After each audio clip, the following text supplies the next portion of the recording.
दोस्तों आपका स्वागत है मेरे YouTube चैनल आरजे ज्ञान क्लासेस में। तो चलिए आज सियालदह डिवीज़न में ईस्टर्न रेलवे जो है पूर्व रेलवे सियालदह डिवीज़न में जो 19 दिसंबर 2020 को जो एग्ज़ाम हुआ है उसका क्वेश्चन आंसर करते हैं। जैसा कि जानते हैं कि मैं क्वेश्चन आंसर जो है कराता रहता हूँ सभी डिवीज़नों का, सभी जोनों का। तो अगर आप इंटरेस्टेड हैं इसको देखने का तो हमारे चैनल को सब्सक्राइब कर लीजिए। वीडियो अगर पसंद आए तो वीडियो को लाइक कीजिए और दोस्तों में शेयर कीजिए ताकि इसका लाभ दूसरों को भी मिले। तो चलिए शुरू करते हैं। इसका क्या क्या है इसमें सबसे पहले इसका इंस्ट्रक्शन देख लेते हैं। इंस्ट्रक्शन क्या है देखिए, सियालदह डिवीज़न का ये क्वेश्चन है, ठीक है। ये 19/12/2020 यानी कि 19 दिसंबर 2020 को हुआ है। 100 अंक इसमें है, ठीक है। आमतौर पर 110 अंक होते हैं लेकिन 100 अंक ही इसमें है, थोड़ा थोड़ा चेंज हो जाता है कहीं। टाइम जो है 12 बजे से 2 बजे तक है यानी कि 2 घंटे का टाइम है, ठीक है। यहाँ 2 घंटा लिखा हुआ भी है। प्रत्येक प्रश्न 1 अंक का है यानी कि 100 नंबर का प्रश्न होगा। गलत उत्तर के लिए नकारात्मक अंक दिए जाएंगे यानी कि each question carries 1 marks. There is negative marking, 1/3 इसका नेगेटिव मार्किंग है। क्वेश्चन फ्रॉम 101 to 110 आर राजभाषा यानी कि ये राजभाषा अलग से दिया है, ऑप्शनल, ठीक है। 101, 110, 101 से 110 तक के प्रश्न राजभाषा के हैं और वो वैकल्पिक, ठीक है, ऑप्शनल है। कृपया अपनी उत्तर पत्रक पर मतलब कि जो कॉपी आपका है उस पर कुछ भी एक्स्ट्रा चीज़ नहीं लिखें जिससे कि आपकी पहचान का खुलासा हो। कुछ लोग करते हैं जिनका सेटिंग रहता है, कुछ ओवर राइटिंग इधर उधर कर देते हैं, उनका रद्द हो जाएगा, ठीक है। तो इस तरह से देखिए, सेटिंग वेटिंग के बारे में मत सोचिए, सेटिंग किसी का नहीं रहता है। आप एग्ज़ाम में अगर पास करेंगे तो सेटिंग वाला ही आप फेल हो जाएगा, आप आगे निकल जाएंगे। तो किसी भी प्रकार की कटिंग ओवर राइटिंग मिटाना, उत्तर देने वालों का परिवर्तन स्वीकार नहीं किया जाना चाहिए। किसी भी सुधार या ओवर राइटिंग के जवाब के लिए 0 अंक दिए जाएंगे, ठीक है। चलिए आगे देखिए, किसी भी सुधार या ओवर राइटिंग कीजिएगा तो 0 अंक दिए जाएंगे। इसका लाभ आप लोग ले सकते हैं। जैसे कि अगर कोई क्वेश्चन आपको जानते भर में अगर गलत हो गया या आप जान रहे हैं कि ये क्वेश्चन हमको गलत हो गया तो और एक बगल का जो बॉक्स है उसको भी कलर कर दिए तो उससे नेगेटिव मार्किंग नहीं मिलेगा, 0 मार्क मिलेगा। इन सब चीज़ों का भी लाभ लेना चाहिए। सभी प्रश्न जो है मल्टीपल चॉइस का है। चलिए ये आपको इंस्ट्रक्शन था, आप देखिए।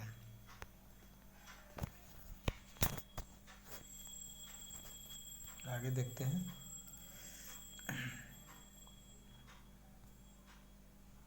क्वेश्चन नंबर 1 से देखते हैं।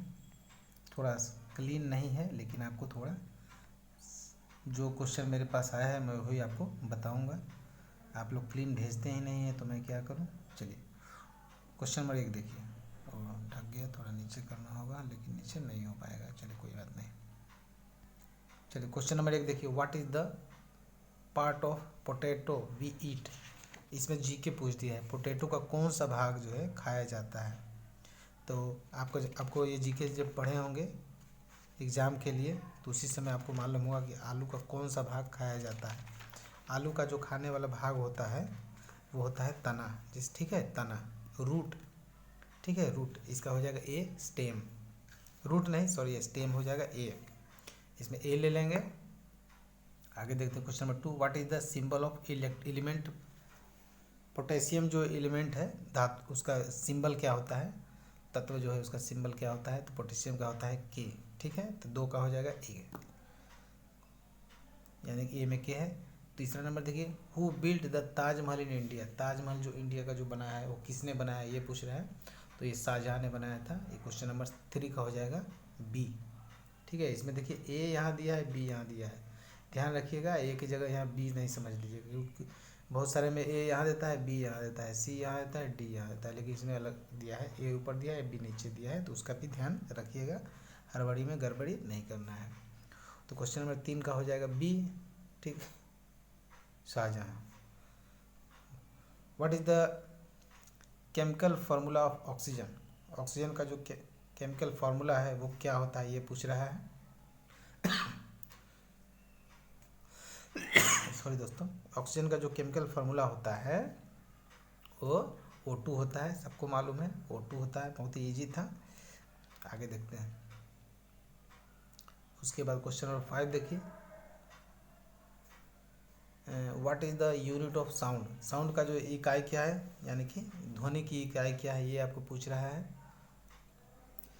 तो इधर हिंदी में भी लिखा हुआ है, इधर भी आप लोग समझते रहिए, ध्यान देते रहिए। तो ध्वनि की इकाई जो है डेसिबल होता है, इसको डीबी भी कहा जाता है, डीबी। ठीक है, आगे बढ़ते हैं। क्वेश्चन नंबर 6 थोड़ा बड़ा करना पड़ेगा। ठीक है, question number 6, when is Indian independence day celebration? Bharat का स्वतंत्रता दिवस जो है कब मनाया जाता है, ये पूछ रहा है। तो भारत का स्वतंत्रता दिवस कब मनाया? 15 अगस्त को। 15 अगस्त 1947 को देश आज़ाद हुआ था, ये तो सबको मालूम है, बहुत ही ईजी प्रश्न था। उसके बाद है, which of the following is the square of even number? Even मतलब विषम, ठीक है, सम सॉरी, और ओड मतलब विषम। तो इवन नंबर का कौन सा है? ये 36 है। ठीक है, इवन मतलब सम, ओड मतलब विषम। तो सम संख्या 6 है, 6 का वर्गमूल क्या होता है, स्क्वायर क्या होता है, 36 है, तो इसका बी हो जाएगा। उसके बाद क्वेश्चन नंबर 8 देखिए। Question number 8, what will be compound interest for an amount of 1000? 1000 रुपया है, उसका कंपाउंड इंटरेस्ट 5% PA मतलब प्रति एनुअल, पर annual for period of 2 years. 5% प्रति वार्षिक ब्याज की दर से 2 साल का चक्रवृद्धि ब्याज क्या होगा, ये पूछ रहा है। तो बहुत ही आसान है, 2 साल का। ये क्वेश्चन में ऑप्शन जो आंसर है वो ऑप्शन में नहीं है। अगर इसको क्वेश्चन को हम लोग नहीं सुधार सकते हैं, ऑप्शन को भले सुधार सकते हैं। तो इसके हिसाब से जो है 2 साल का आपको चक्रवृद्धि ब्याज का फॉर्मूला आता ही होगा। 100 जो 2 साल का जो इंटरेस्ट होता है वो 52 रुपये 50 पैसे आता है। टोटल कुल जो अमाउंट है वो 1052 रुपये 50 पैसा आता है निकालने पर। ठीक है, तो इसमें 1000 तो हमारा मूलधन था, तो 52 रुपये 50 पैसे हो गया। ठीक है, यही इसका आंसर है, ऑप्शन में नहीं है। तो इसका आपको फ्री में अंक मिल जाएगा, इसको छोड़ दीजिए। अगर गलत भी मारेंगे तो भी मिल जाएगा, सही भी मारेंगे तो भी मिलेगा। इसका 52.5 2 वर्ष का यही चक्रवृद्धि ब्याज है। चलिए आगे देखते हैं। Question number 9, a cow is tied with a rope. एक काव जो है of 7 metre in grass field, 7 metre का जो के रस्सी से एक गाय बंधा हुआ है। आपने 9वें 10वें क्लास में पढ़ा होगा। How much area of grass she will be able to graze, मतलब कि कितना एरिया तक वो घास चढ़ सकती है, ये आपको पूछ रहा है। तो जितना रस्सी होगा उतना ही एरिया तक घास चढ़ेगा। ठीक है, तो इस तरह का अगर मान लिए कि 7 मीटर का ये रस्सी है, इसमें गाय बंधा हुआ है। ठीक है, ये गाय यहाँ पर बंधा हुआ है, ये गाय है। चलिए गाय बना लेते हैं, इसका पैर है, ये पूँछ है, ये बंधा हुआ है। तो ये रस्सी से इसे गाय घूमेगी जहाँ जहाँ इसका 7 मीटर तक का दायरा होगा। तो इससे 7 जो हो गया त्रिज्या हो गया, जिसको कि R बोलते हैं, रेडियस हो गया। तो त्रिज्या मालूम है तो आराम से आप जो इसका क्षेत्रफल निकाल सकते हैं। ये एरिया, इसको क्या बोलेंगे, क्षेत्रफल बोलेंगे। तो त्रिज्या मालूम है, क्षेत्रफल आराम से निकाल सकते हैं। कैसे निकाल सकते हैं थोड़ा देख लीजिए। पाई R स्क्वायर होता है, पाई R स्क्वायर होता है इसका क्षेत्रफल का फॉर्मूला। पाई का मान होता है 22/7 और R है त्रिज्या, यानी कि 7 × 7। ठीक है, 7 से 7 कटिंग हो जाएगा। 22 में 7 से अगर आप गुना करेंगे तो 154 हो जाएगा, यानी कि 154 स्क्वायर। जब भी क्षेत्रफल आता है तो स्क्वायर में आता है, उसका क्षेत्रफल का जब भी होता है तो स्क्वायर में होता है। तो 154 स्क्वायर मीटर। ठीक है, आगे बढ़ते हैं। Question number 10, how many divisions in eastern railway? आप जिस रेलवे में काम करते हैं उसका कितने उसमें डिवीज़न आते हैं, ये आपको जानकारी होना चाहिए, क्योंकि उससे प्रश्न आ जाते हैं। तो देखिए 10 नंबर का प्रश्न आ गया। तो इसमें जो आंसर है ए है, 4 डिवीज़न है। किसमें? ईस्टर्न रेलवे में। कौन कौन से हैं? हावड़ा है, सियालदा है, आसनसोल है और मालदा है। ठीक है, हावड़ा, सियालदा, आसनसोल, मालदा, ये 4 डिवीज़न है ईस्टर्न रेलवे में। चलिए आगे बढ़ते हैं। Question number 11, where is RCF workshop? RCF कहाँ है? RCF सबको मालूम है, कपूरथला पंजाब में है। रेल कोच फैक्ट्री जिसको बोला जाता है। क्वेश्चन नंबर 12 देखिए, what is the symbol of element? Magnesium का क्या सिंबल होता है, ये पूछ रहा है। मैग्नीशियम का जो सिंबल होता है वो होता है Mg, ठीक है, Mg होता है, बी होगा इसका आंसर, ठीक है। मैग्नीशियम का सिंबल Mg होता है और इसका जो एटॉमिक नंबर होता है वो 12 होता है, ये भी याद रख लीजिए। कभी कभी एटॉमिक नंबर अभी आपको इससे पहले पूछा है तो एटॉमिक नंबर भी आपको याद रख लेना है। 20 तक का जो केमिकल जो फॉर्मूले हैं उसको याद रख लेना है 20 तक का। जिसका 20 तक का एटॉमिक नंबर है वहाँ तक का आप याद रखिए, वहाँ से आपको सिंबल और केमिकल जो एटॉमिक नंबर है वो आप पूछ सकता है, तो 20 तक याद रखिएगा। क्वेश्चन नंबर 13 देखिए, from which country is corona virus originated first in 2019। मतलब किस जो 2019 में कोरोना वायरस किस देश से उत्पत्ति हुई, तो सबको मालूम है और बहुत लोग इसको गालियाँ भी देते हैं। तो चलिए चाइना हो जाएगा सी, ठीक है। उसके क्वेश्चन नंबर 14 देखिए, the Galwan valley is situated in. Galwan valley आपको मालूम है लद्दाख के बाजू में है, ठीक है, पूर्वी लद्दाख है। तो लद्दाख हमारे भारत के किस रीजन में है, तो नॉर्थ में है, सबसे ऊपर में है। जम्मू कश्मीर से अलग होकर लद्दाख केंद्र शासित प्रदेश बना है, आपको मालूम है, तो नॉर्थ हो जाएगा, ठीक है। तो इसका आंसर क्या हो जाएगा, 14 का सी हो जाएगा, ठीक है। आगे बढ़ते हैं question number 15, who is the president of India. अब ये देखिए इतने हल्का क्वेश्चन आ गया है। ये जो रामनाथ कोविंद हैं प्रेसिडेंट ऑफ इंडिया हैं। क्वेश्चन नंबर 16 देखिए, what does E means E pass. E pass में ई का क्या मतलब होता है, इलेक्ट्रॉनिक होता है, ठीक है, electronic pass. What is the full form of PTO. PTO के फॉर्म पर ही लिखा होगा प्रिविलेज टिकट ऑर्डर, ठीक है, तो इसका वही आंसर होगा। क्वेश्चन नंबर 18 देखिए, what will the colour of second class pass. Second class का जो पास होता है उसका कलर आपसे पूछ रहा है, ठीक है। तो उसका पास जो होता है, जो कि आपको जो नया एम्प्लॉय होता है उसको भी मिलता है, और जो ग्रेड 3 तक के जो अप्लाई है, ग्रेड 2 को भी सेकंड क्लास ही मिलता है, ग्रेड 1 को भी सेकंड क्लास ही मिलता है, लेकिन 3 मिलता है उसको 5 साल की सर्विस होने पर, और तीनों एसी मिलता है। वो तो बात की बात है। आपको सेकंड क्लास का जो पास का कलर है येलो है, पहले ये पिंक था यही कलर, ये जो पास अभी येलो हो गया है। आगे बढ़ते हैं क्वेश्चन नंबर 19 की तरफ।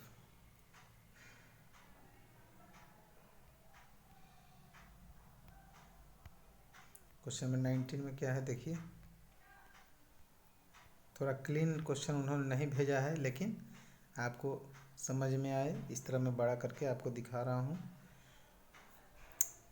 अच्छा, अटेंडेंस ऑफ पास होल्डर, एक बार और प्रश्न ये आ चुका है, कौन सा डिवीजन है वो तो मुझे याद नहीं है, लेकिन ये क्वेश्चन एक बार और आ चुका है, तो इसको याद रखिएगा। ये question attendance of pass holder, pass holder का जो अटेंडेंस होता है, अटेंडेंस जिसको कि जो पास होल्डर है साथ में कहीं भी ले जाता है और लाता है, तो उसको उसका जो क्या सिस्टम है ये आपसे पूछ रहा है, ठीक है। तो वो जो है फुल टाइम पेड सर्वेंट होता है, उसका निजी कोई नौकर होता है जो कि उसको सैलरी पर होता है, ठीक है। तो इस तरह से उसका आंसर होगा फुल टाइम पेड सर्वेंट, ठीक है। आगे देखिए, pass in pass facility who is या are family member entitle. मतलब फैमिली मेम्बर में पास में कौन कौन शामिल है, ठीक है।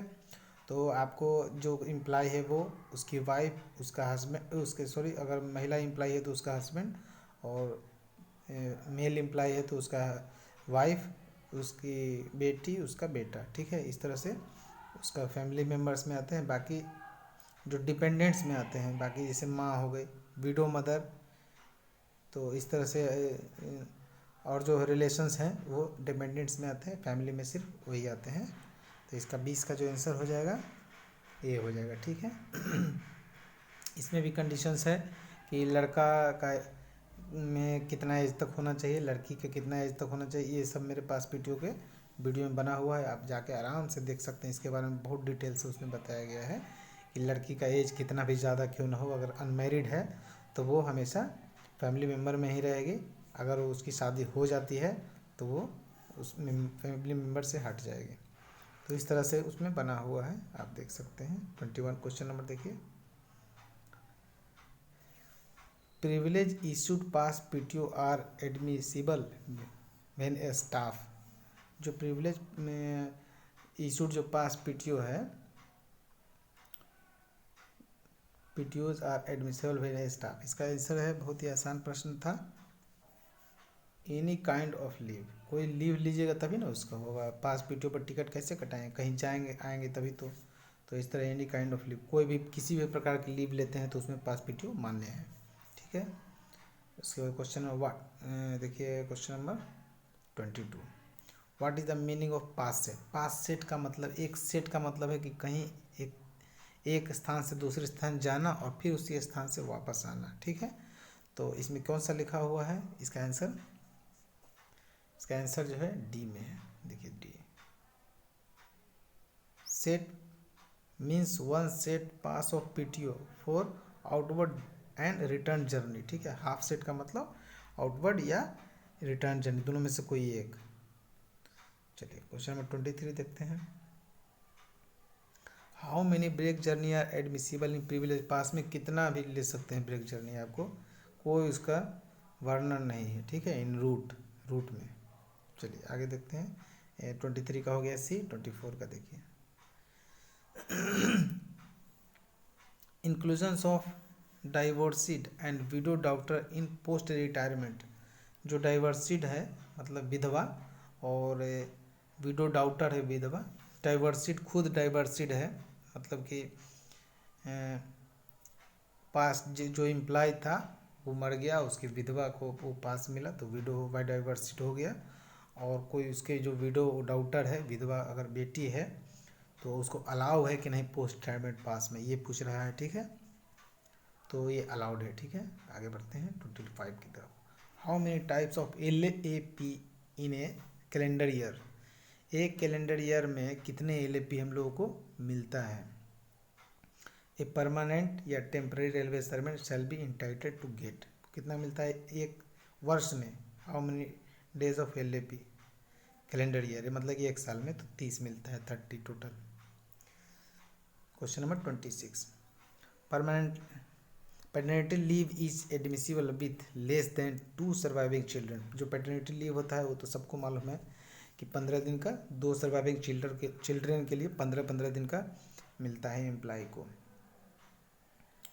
Maximum days of leave on average पे, लीव ऑन एवरेज पे यानी कि LAP। ठीक है, इसी को LAP को लीव ऑन एवरेज पे कहा जाता है, और LHAP को लीव ऑफ हाफ एवरेज पे कहा जाता है। ठीक है, तो मैक्सिमम 180 दिन का आपको मिलता है, जो कि हमारे लीव का जो वीडियो है उसमें जाके आप देख सकते हैं। वे नो लीव इट एडमिसिबल, ये भी क्वेश्चन आया हुआ है। ठीक है, इसको भी जरा गौर से देखिएगा। बहुत सारे जो प्रीवियस ईयर का क्वेश्चन मैं वीडियो बनाता हूँ, सारे वीडियोस को आप ज़रूर देखिए, क्योंकि वही प्रश्न घुमा घुमा के आपको 8-10 प्रश्न मिल जाते हैं, उससे ज़्यादा भी मिल जाते हैं। तो हर एक क्वेश्चन जो किसी भी न किसी एग्जाम में आया हुआ है वो आपको रट लेना है। वे नो लीव इन एडमिसिबल, मतलब कोई लीव एडमिसिबल नहीं है under any other rule. What is the leave granted, कौन सा लीव ग्रांट होगा, EOL जो है एक्स्ट्रा ऑर्डिनरी लीव, वो ग्रांटेड होगा। उसके बाद देखिए question number 29, whom does the compensatory casual leave is admissible। compensatory casual whom does, ये पूछ रहा है। तो इसका जो है, जो ग्रुप C और ग्रुप D का जो स्टाफ होगा उसको मिलेगा। किस लिए मिलेगा, इसलिए मिलेगा कि किसी हॉलीडे के दिन या संडे के दिन जो जिन्होंने किसी प्रकार का काम किया होगा उनके लिए एडमिसिबल है कंपनसेंट्री कैजुअल लीव। ठीक है, तो इस तरह से है। क्वेश्चन नंबर 30 देखिए, commuted leave is admissible. Commuted जो लीव होता है वो होता है एडमिसिबल कब होता है, ये पूछ रहा है। इसका जो होता है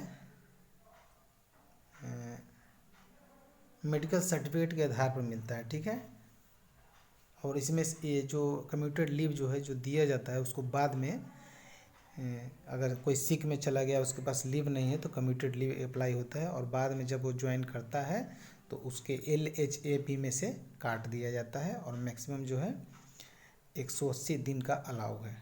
ठीक है, 180 डेज मैक्सिमम ये लगा, कौन सा, कम्यूटेड लीव।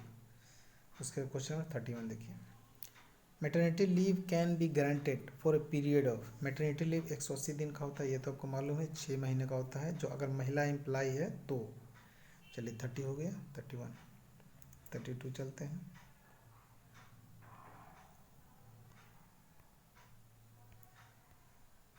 ये तो दूसरा हो गया। 32 कौन सा पेज है? चलिए इस पेज में हम लोग चलते हैं। 50 से ज़्यादा वाला पेज था। चलिए 32 देखिए, थोड़ा बड़ा करता हूँ आपको। देखिए क्वेश्चन साफ नहीं भेजता है, लेकिन आपको यहाँ काम से मतलब है।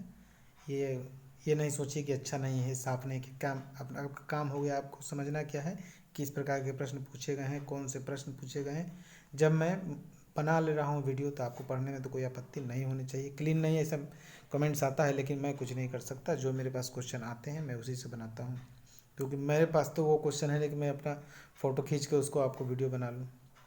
तो चलिए आगे क्वेश्चन नंबर 32 शुरू करते हैं। 32 में क्या बोल रहा है, which number of standard form. आप देखिए डिसिप्लिन एंड अपील रूल से क्वेश्चन आ गया। Which number of standard form is use to issuance of major penalty charge sheet on disciplinary proceeding। जो मतलब मेजर पेनल्टी के लिए चार्जशीट कौन सा जारी किया जाता है, सिर्फ यही आपसे पूछ रहा है। ठीक है, तो मेजर पेनल्टी होता है उसके लिए SF5 दिया जाता है। SF11 जो है माइनर पेनल्टी के लिए दिया जाता है, और SF5 C में भी है और B में है। तो जो पहले आएगा उसी को हम लगाएंगे। देखिए इसमें ऑप्शन में मिस्टेक कर दिया है, तो पहले B आता है इसलिए B लगाएंगे। SF1 के बारे में आपको मालूम है, निलंबन है, सस्पेंशन का है। चलिए क्वेश्चन नंबर 33 देखते हैं। The following are not in penalty under DA rule. ये भी क्वेश्चन आया हुआ है, ठीक है, ये भी क्वेश्चन आया हुआ है, इसको ये मानिए। The following are not penalty under discipline and appeal. कौन सा पेनल्टी नहीं है, वार्निंग जो है इसको पेनल्टी नहीं माना जाता है, इसी को चेतावनी कहते हैं। इसको सेंश्योर जो है ये पेनल्टी होता है। स्टॉपेज ऑफ पास जो स्टॉप कर देना, या रिकवरी फ्रॉम पे, ये भी पेनल्टी है, लेकिन वार्निंग नहीं। इसका आंसर हो जाएगा B। 33 का B। 34 में चलते हैं। Who is the competent to the initiate of finalise the DA proceeding against a commercial superintendent. मतलब कमर्शियल सुपरिटेंडेंट है, उसके अगेंस्ट जो है कौन DA को फाइनलाइज करेगा, उसको जो डिसिप्लिन अपील रूल है वो कौन लगाएगा, ये पूछ रहा है। ठीक है, तो जो कमर्शियल सुपरिटेंडेंट है वो 4600 ग्रेड पे का होता है। और आपको मालूम है कि कोई भी जो अपॉइंटिंग अथॉरिटी होगा, या जो इस पर जो कार्रवाई करने वाला जो कोई अधिकारी होगा, उसे 3 ग्रेड ऊपर होना चाहिए। ठीक है, तो 3 ग्रेड ऊपर इसमें से कौन है, सबका आपको ग्रेड पे भी बड़े बड़े पोस्टर जो ऑफिसर्स हैं उसका भी आपको थोड़ा मोड़ा नॉलेज होना चाहिए, कि 1-2 प्रश्न उससे भी आ जाते हैं। ठीक है तो इसका जो सीनियर DCM जो है, सीनियर DCM वो करेगा। ठीक है, इसका फुल फॉर्म होता है सीनियर डिविजनल कमर्शियल मैनेजर। ठीक है, सीनियर डिविजनल कमर्शियल मैनेजर, तो वो करेगा। आगे देखते हैं क्वेश्चन नंबर 35। क्वेश्चन नंबर 35 देखिए। After retirement A chargesheet can be issued. जब रिटायर इंसान हो जाता है, कोई एम्प्लॉय रेलवे कर्मचारी, तो उस पर जो चार्जशीट लगाने का अधिकार सिर्फ प्रेसिडेंट ऑफ इंडिया को है। ठीक है, तो इस तरह से इसका आंसर हो जाएगा ABC। क्वेश्चन नंबर 36 देखिए। Which penalty does not effect for promotion. Promotion को कौन इफेक्ट नहीं करता, ये पूछ रहा है। तो डिसमिसल फ्रॉम सर्विस कर देगा तो प्रमोशन को इफेक्ट वैसे भी हो जाएगा। रिडक्शन इन पोस्ट को कम किया तो वो भी प्रमोशन को इफेक्ट किया। स्टॉपेज ऑफ इंक्रीमेंट को भी स्टॉप कर दिया तो वो भी प्रमोशन को इफेक्ट किया। स्टॉपेज ऑफ पास PTO जो है, इसका उसको कोई वास्ता नहीं है। ठीक है उसके बाद देखिए क्वेश्चन नंबर 37। एक्सप्रेट इंक्वायरी में बी हेल्ड व्हेन। एक्सप्रेट इंक्वायरी कब किया जाएगा, ये आपसे पूछ रहा है। ठीक है, ये इसका हिंदी पढ़ना चाहिए, हिंदी इसमें गलती दिया है। एक्सप्रेट इंक्वायरी में बी हेल्ड ऑन। ठीक है, एक्सप्रेट मतलब होता है एक पक्षीय कार्यवाही कब की जाएगी। तो हमने डिसिप्लिन अपील रूल में बताया था कि जब भी किसी पर चार्जशीट लगता है तो एक मौका दिया जाता है सामने वालों को, जिस पर चार्जशीट लगा हुआ है, ये अपनी दलील पेश करने का खुद कर सकते हैं या किसी के माध्यम से भी पेश कर सकते हैं। यदि उन्होंने कुछ नहीं किया तब एक पक्षीय कार्यवाही की जाती है। तो क्या लिखेंगे इसका आंसर, इसका जो आंसर होगा वो होगा defence council does not appear. ठीक है, ये इस तरह से आंसर होगा। क्वेश्चन नंबर 38 देखिए, disciplinary authority when passing order for imposing a penalty should invariably पास।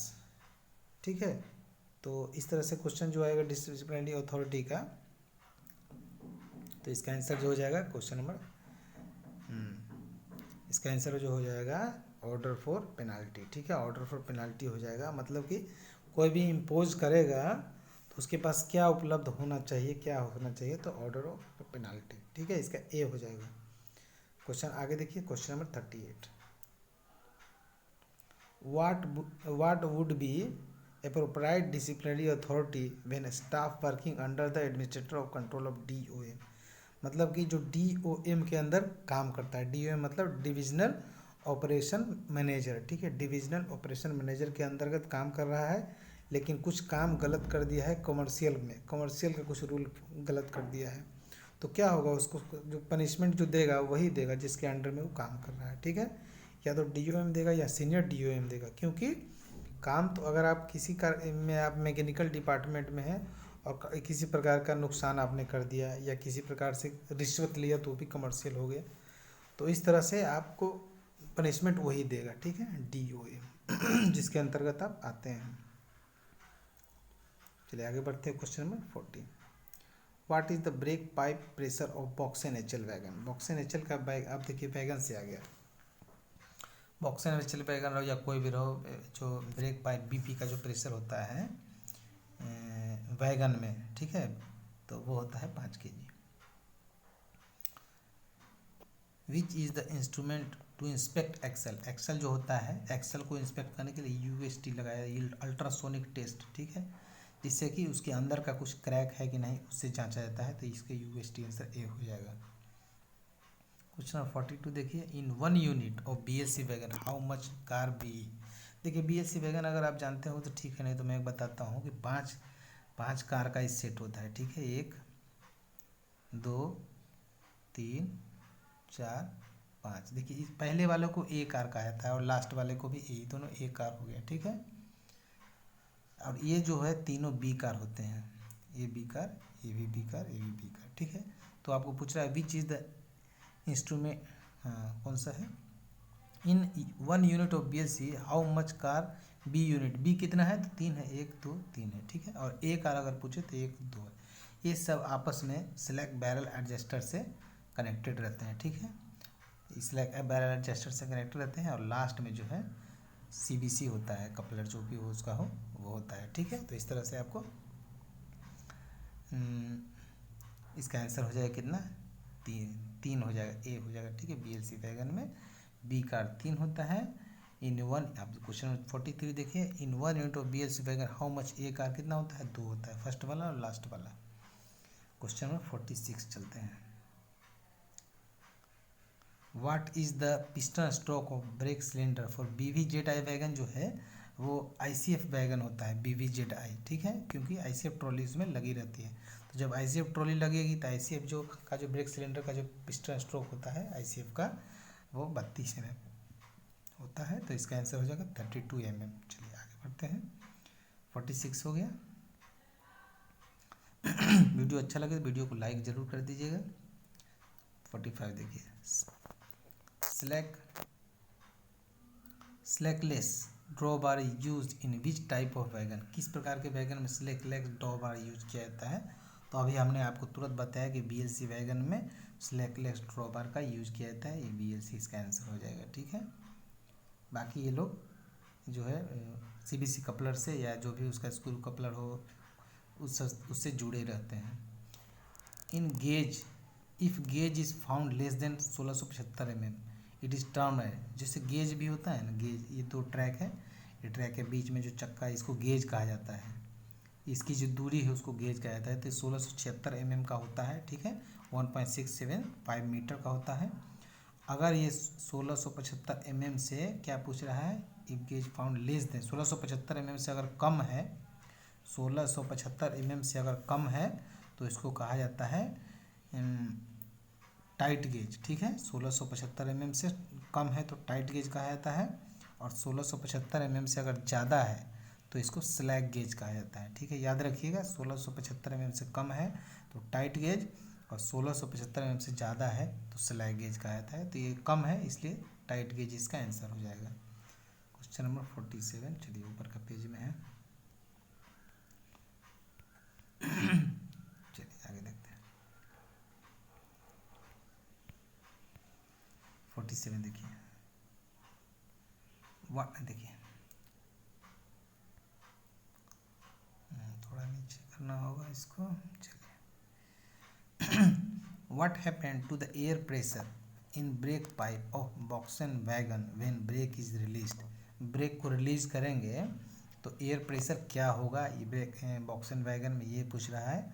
तो एयर प्रेशर को ड्रॉप किया जाता है ब्रेक को रिलीज करने के लिए। जैसे ही एयर प्रेशर आप ड्रॉप करेंगे तो इसका जो डीवी है उसको सेंस करेगा, और डीवी जो है एक्सिलरी रिजर्वर जो होता है, एक्सिलरी रिजर्वायर, उसका कनेक्शन ब्रेक सिलेंडर से कराया जाता है, और एक्सिलरी रिजर्वर से ब्रेक सिलेंडर में 3.8 kg का प्रेशर जाता है, और उसका पिस्टन स्ट्रोक निकलता है, जिससे उसको और बहुत सारे उसको सिस्टम है उसका, तो उसी से ब्रेक लगते हैं सब। आपको ये जानना है कि जो प्रेशर है वो रिड्यूस किया जाता है, ठीक है।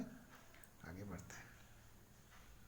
विच one is use to boulder loading. Boulder मतलब पत्थर कंकड़ हो गया। पत्थर कंकड़ किस में लोडिंग होगा, बॉक्सन में होगा, ठीक है।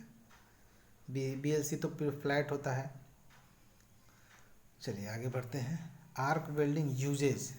आर्क वेल्डिंग में किस प्रकार के करंट का यूज होता है, तो AC और DC दोनों होता है, अल्टरनेटिव करंट और डायरेक्ट करंट दोनों होता है।